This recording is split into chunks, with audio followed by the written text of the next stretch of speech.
Hello everyone! Today I want to show you a review of a finished item.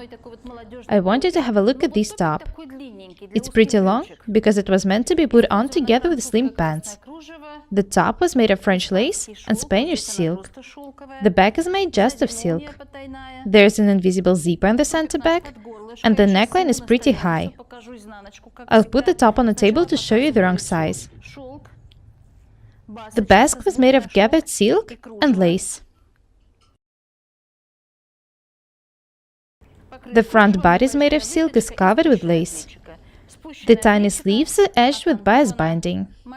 I've showed you the right side, and now I'll show you the wrong side. Have a look at the top once again. It is of a very good quality.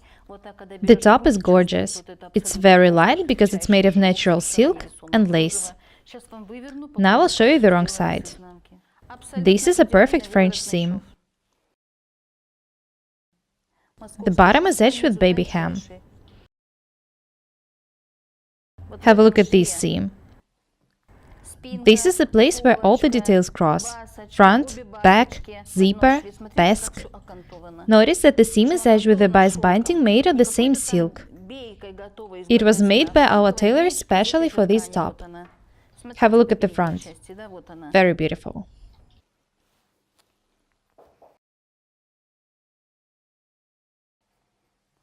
Have a look at the side seams. There is no overlock stitching in them. This is also baby hem. Have a look at the facing on the neckline. The width of the seam is 1 millimeter.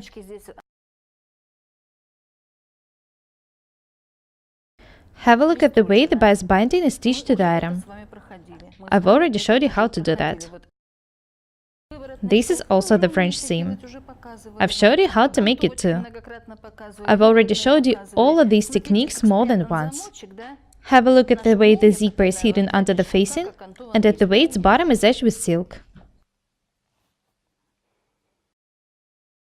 The edges of fabric were stitched with an overlock sewing machine and doubled by an iron-on intersection. The width of the stitching on the zipper is 1 millimeter. You can make any top, blouse or dress using absolutely the same techniques. Learn to make French seam, bias bindings, and so on. The techniques I show you can help you make absolutely amazing items. Today I've showed you a review of a finished item. That's all for today. Don't be afraid of complicated techniques and designs. Remember that practice makes perfect. Be different and beautiful every day. My name is Paukshte Irina. Subscribe to my channel. Goodbye.